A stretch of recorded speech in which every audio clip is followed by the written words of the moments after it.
Hey guys, ताज़ा खबरों के लिए लाल बटन दबाकर सब्सक्राइब करें और तुरंत खबर पाने के लिए घंटी के बटन को दबाएं। बाकी नाथभाऊ त्यांच्या भाषणातून सांगतीलच आणि पुणे गाडीसाठी खास करून प्रयत्न आम्ही खूप दिवसापासून करतोय की एक स्पेशल ट्रेन पुण्याची आणि मुंबईची इथून सुरू झाली पाहिजे। तर त्याचंही आता सगळं फायनल आता आपल्या मुंबई ते दिल्ली राजधानी एक्सप्रेस सुरू करण्यासाठी 5 ऑगस्ट 2014 मध्ये पहिल्यांदा रेल्वे मंत्र्यांना पत्र दिले होते।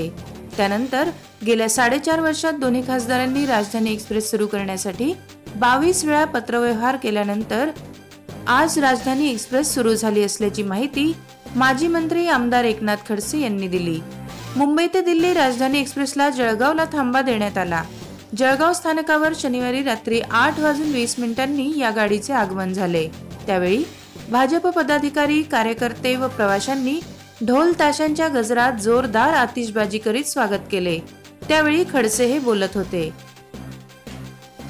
बळीराम पेठेतील भाजपा कार्यालयापासून सायंकाळी 7 वाजता ढोल ताशांच्या गजरात मिरवणूक काढण्यात आली।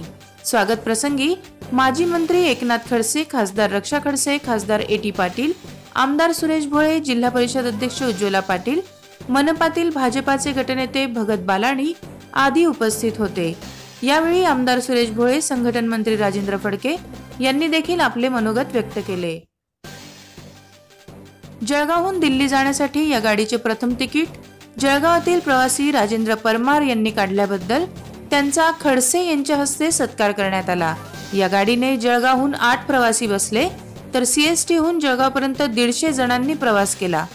मुंबईहून आमदार चंदुलाल पटेल या गाडीने प्रवास करून आल्याने त्यांचाही यावेळी सत्कार करण्यात आला।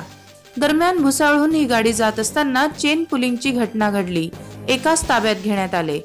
जळगावहून धर्मेंद्र सोबत आनंद शर्मा, इंडिया अब तक न्यूज मराठी।